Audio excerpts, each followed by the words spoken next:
नमस्कार दोस्तों, इस वीडियो की शुरुआत में मध्य प्रदेश के कुछ अखबारों की कतरने देखिए। यह अखबार है स्टार समाचार और खबर है स्क्रीन पर। रायपुर से गांजा की खेप लेकर आ रहा था बजरंग दल का जिला संयोजक। नीचे एक बॉक्स है, दोस्त भी धराया, दोनों के कब्जे से 5 बैग में भरा 21 किलो 900 ग्राम गांजा बरामद। यह गांजा बरामदगी की तस्वीर है और ये जो भाई साहब धराए हैं उनकी तस्वीर है।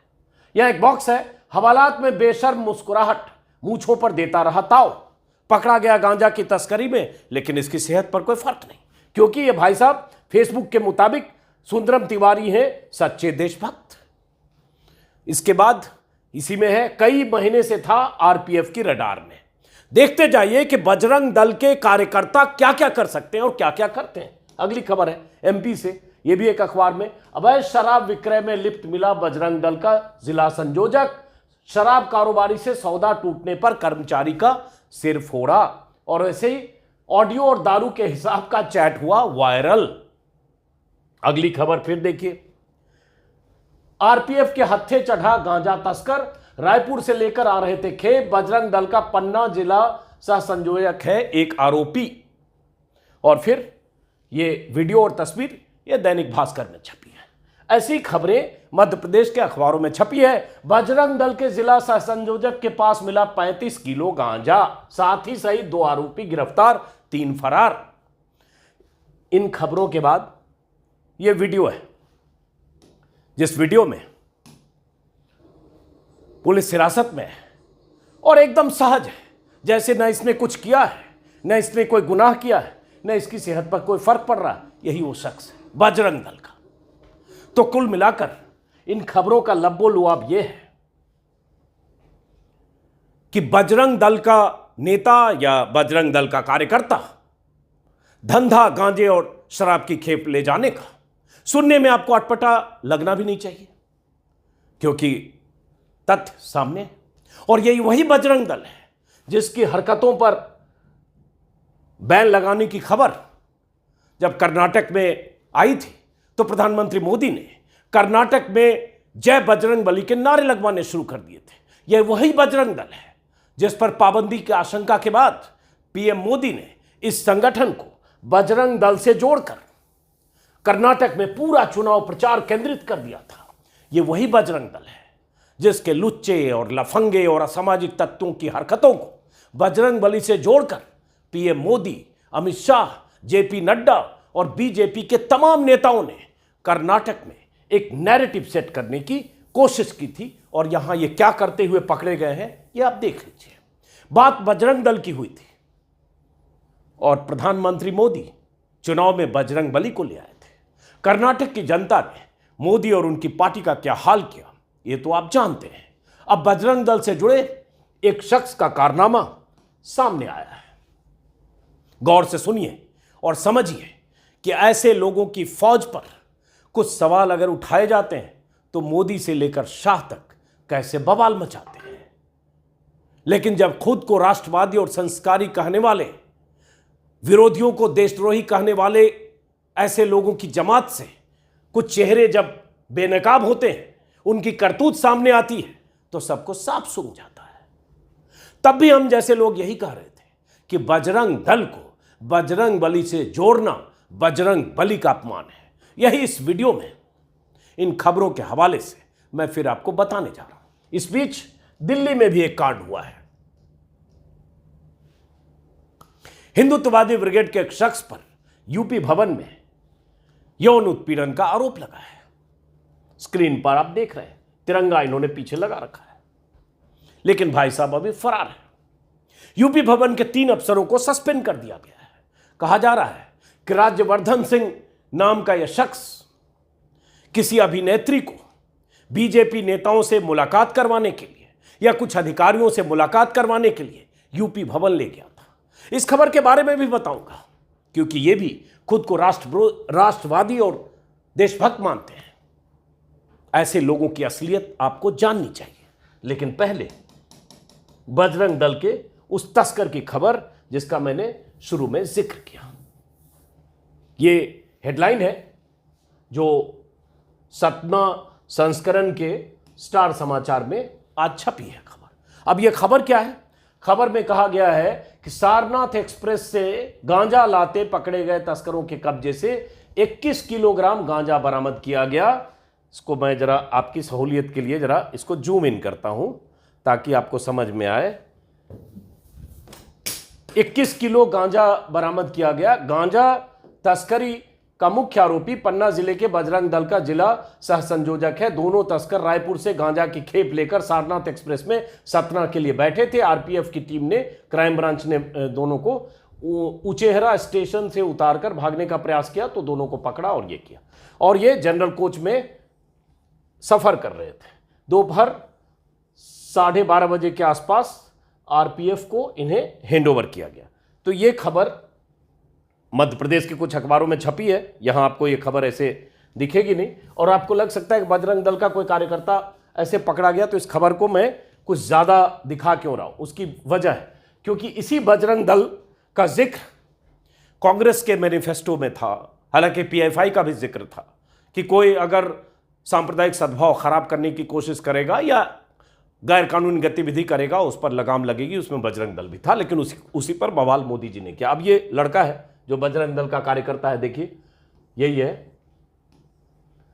ये गांजा उजा जो पकड़ा गया है और इसमें 21 किलोग्राम गांजा के साथ अपने साथी राज के साथ पकड़ा गया। सुंदरम तिवारी पन्ना जिले में बजरंग दल का जिला सह संयोजक है और आरपीएफ के जवानों को अपने प्रभाव में लेने के लिए अपनी ऊंची पहुंच का हवाला भी दिया। जब ये पकड़ा गया, गांजा के साथ पकड़े जाने के बावजूद बजरंग दल के जिला सह संयोजक सुंदरम की हेकड़ी नहीं उतरी। वो जीआरपी के हवालात में बेशर्मी से मुस्कुराता रहा। इतना ही नहीं, आरपीएफ और जीआरपी जवानों की मौजूदगी में हिरासत में होने के बावजूद मूंछों पर ताव देता नजर आया। उसे न तो पुलिस का भय नजर आ रहा था, न अपने किए पर कोई पछतावा था। गांजा की खेप के साथ पकड़े गए सुंदरम तिवारी के सोशल मीडिया अकाउंट में कई प्रभावशाली लोगों के साथ तस्वीरें हैं। अपने इन्हीं संबंधों का हवाला देकर कई मर्तबा जीआरपी और आरपीएफ के जवानों को अपने प्रभाव में लेता नजर आया।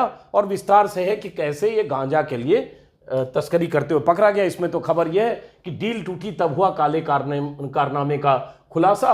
और क्योंकि शराब किसी के ठेकेदार के लिए लेकर आ रहा था और उसके बाद जब अवैध ढाबों में माफ करें, गांव और ढाबों में शराब पहुंचाई जाती थी।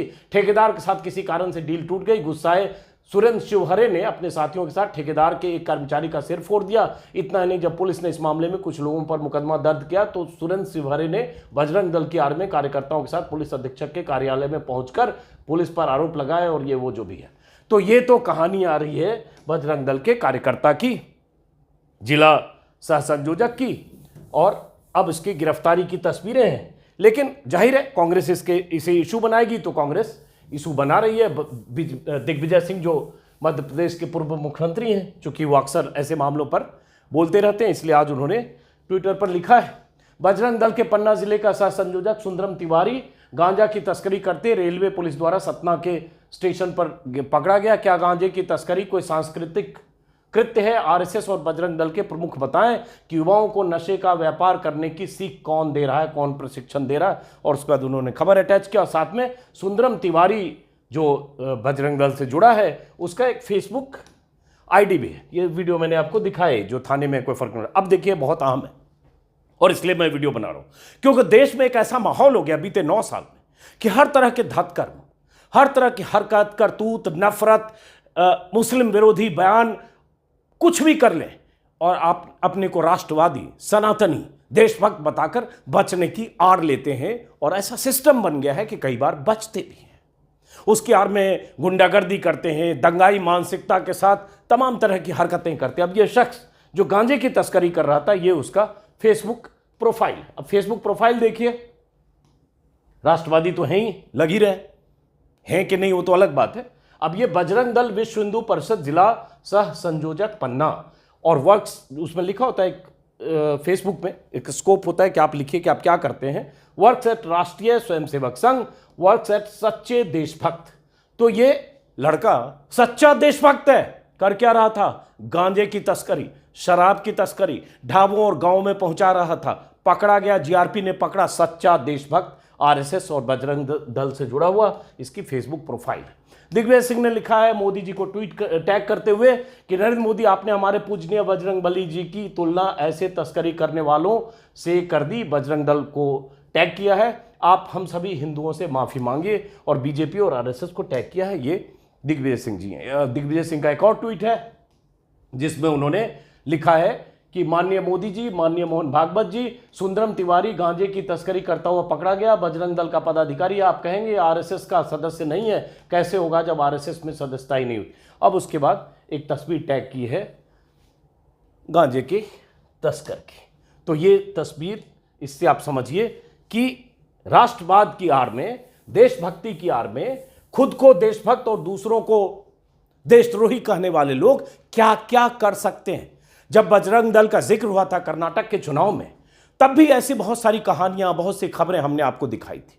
हत्या से लेकर बलात्कार तक, अगवा से लेकर लिंचिंग तक, लोगों को मारने से लेकर मुसलमानों को जय श्री राम बुलवाने के लिए पीटते पीटते मार डालने तक। कोई ऐसा गुनाह नहीं जो बजरंग दल के कार्यकर्ताओं ने बीते 8-9 सालों में नहीं किया। हर राज्य में उनके खिलाफ फाइलें खुली है, उनके खिलाफ मुकदमे दर्ज हैं, सलाखों के पीछे गए। ऐसे 50 मामले जिनका जिक्र उस समय जब कर्नाटक में अचानक बजरंग बली और बजरंग दल का मामला हुआ तो यह हुआ था। लेकिन अब तो यह ताजा मामला। तो यह तो एक राष्ट्रवादी, ये है राष्ट्रवादी देशभक्त जो फेसबुक प्रोफाइल पर है। एक और सज्जन है।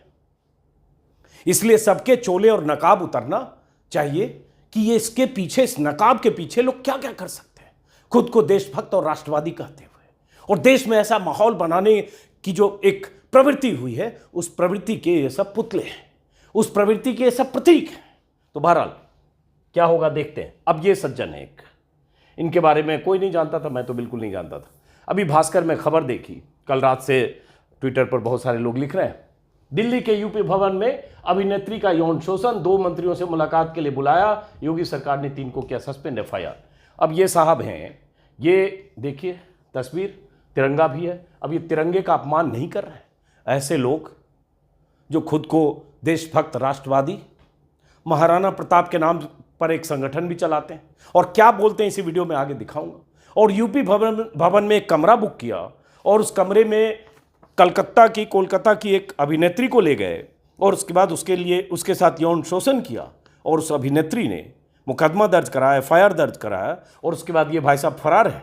लेकिन यूपी सरकार ने 3 अधिकारियों को या कर्मचारियों को सस्पेंड किया जिन्होंने इन्हें यूपी भवन में, जबकि इनकी पात्रता नहीं थी, तब भी इन्हें कमरा दिया। ये गए थे कि हम किसी अधिकारी के लिए कमरा बुक करेंगे और कमरा देखने के बहाने वहाँ गए, साथ में महिला गई और उसके बाद महिला के साथ इन्होंने जो हरकत की, जो महिला ने FIR दर्ज कराया। कहा जा रहा है, पुलिस को दिए स्टेटमेंट में उस महिला ने कहा है कि राज्यवर्धन ने 2 मंत्रियों से मुलाकात के लिए उसको यूपी भवन के कमरा नंबर 122 में बुलाया, यहाँ यौन उत्पीड़न की कोशिश की।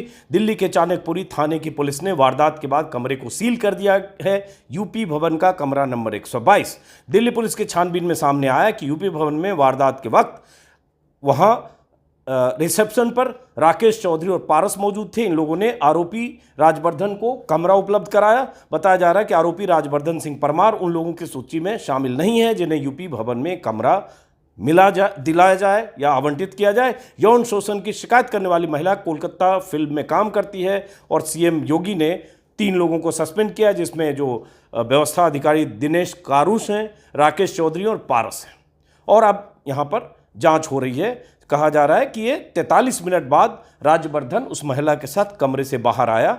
घटना 26 मई की है। सीसीटीवी में सबूत है कि 12:22 पर वो आता है, साथ में पीड़ित महिला है। दोनों कमरा नंबर 122 में जाते हैं, फिर 1:05 पर कमरे से बाहर निकलता है और 27 मई की शाम को युवती ने परमार के खिलाफ थाने में शिकायत कर दी कि पीड़िता ने कहा कि उसके साथ जबरदस्ती यौन संबंध बनाए गए। पुलिस सबूत जुटाने में लगी है, फॉरेंसिक सबूत वगैरह जुटाए जा रहे हैं। एक पन्ने का ये सूचना कहें, नोटिस कहें, जानकारी जो एसपी गोयल अपर मुख्य सचिव की तरफ से ये दी गई है।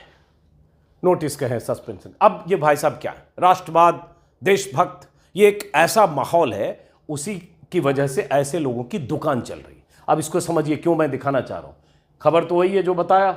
अब ये देखिए भाई साहब, महाराणा प्रताप सेना प्रेस कॉन्फ्रेंस बाकायदा कर रहे हैं। राज्यवर्धन सिंह परमार बीच में बैठे हैं, मेरे ख्याल से यही है। अब इस वीडियो में क्या कह रहे हैं ये आप सुनिए, ये बहुत जरूरी है सुनना। ऐसे लोगों की दुकान क्यों चल रही है मोदी योगी अमित शाह के राज में, ये समझना जरूरी है। और ये लोग जो दिखते हैं उसके पीछे इनका चेहरा क्या है, सुनिए। अरे मुस्लिम यहाँ है कौन? जो बचे हैं हम पाकिस्तान में आए। भारत हिंदुओं का देश है। अगर हिंदुस्तान में रहना है तो हिंदू बनना पड़ेगा, और अगर यहाँ की तहजीब में रहना है तो जो श्री राम कहना होगा, और जो श्री राम नहीं कहेगा तो श्रीलंका, पाकिस्तान, जहां जाना होगा चला जाए, वरना महाराणा प्रताप से ना सर्कल करने का काम। अरे मुस्लिम यहाँ, एक बार फिर सुनिए। अरे मुस्लिम यहाँ है कौन? जो बचे हैं हम पाकिस्तान में आए। भारत हिंदुओं का देश है। अगर हिंदुस्तान में रहना है तो हिंदू बनना पड़ेगा, और अगर यहाँ की तहजीब में रहना है तो जो श्री राम कहना होगा, और जो श्री राम नहीं कहेगा तो श्रीलंका, पाकिस्तान, जहां जाना होगा चला जाए, वरना महाराणा प्रताप से ना सर्कल करने का काम।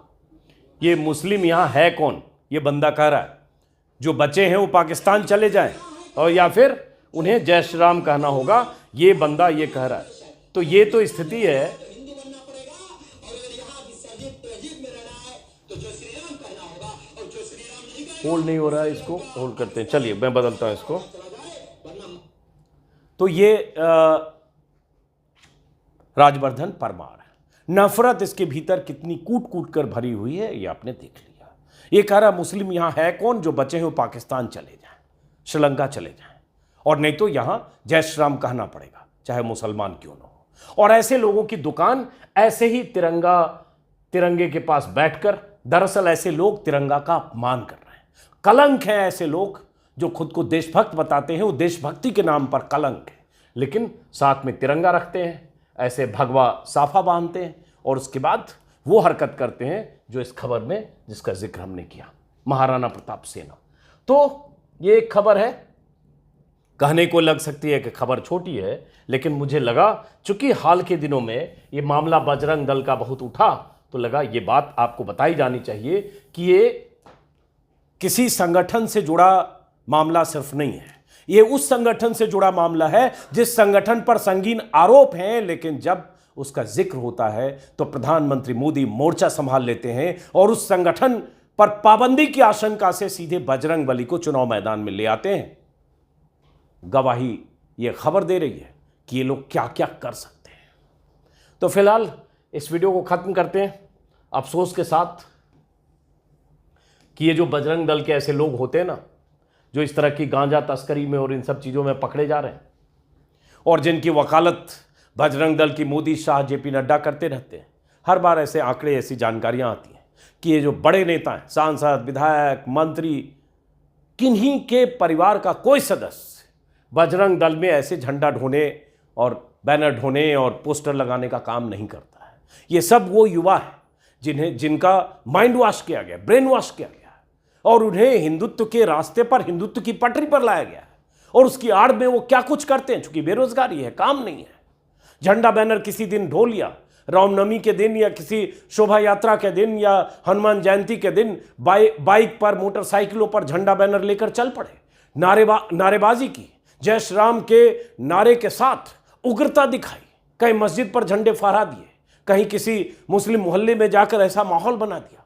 लेकिन ये सब तो टेम्पररी काम है, साल में कुछ ही दिन मिल सकता है, तो बाकी दिन भी तो कुछ करना है, तो बाकी दिन करेंगे क्या? नौकरी है नहीं, रोजगार है नहीं, और वो सब लोग, ज्यादातर लोग मध्यम वर्गीय गरीब परिवारों के हैं। तो उसके बाद क्या कर सकते हैं?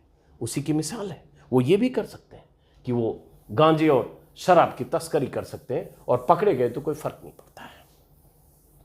बहरहाल इस वीडियो को मैं खत्म करता हूं, फिर मुलाकात होगी किसी और वीडियो में। अगर आपने मेरे YouTube चैनल को सब्सक्राइब नहीं किया तो सब्सक्राइब करेंगे, सब्सक्राइब किया तो ज्वाइन करेंगे।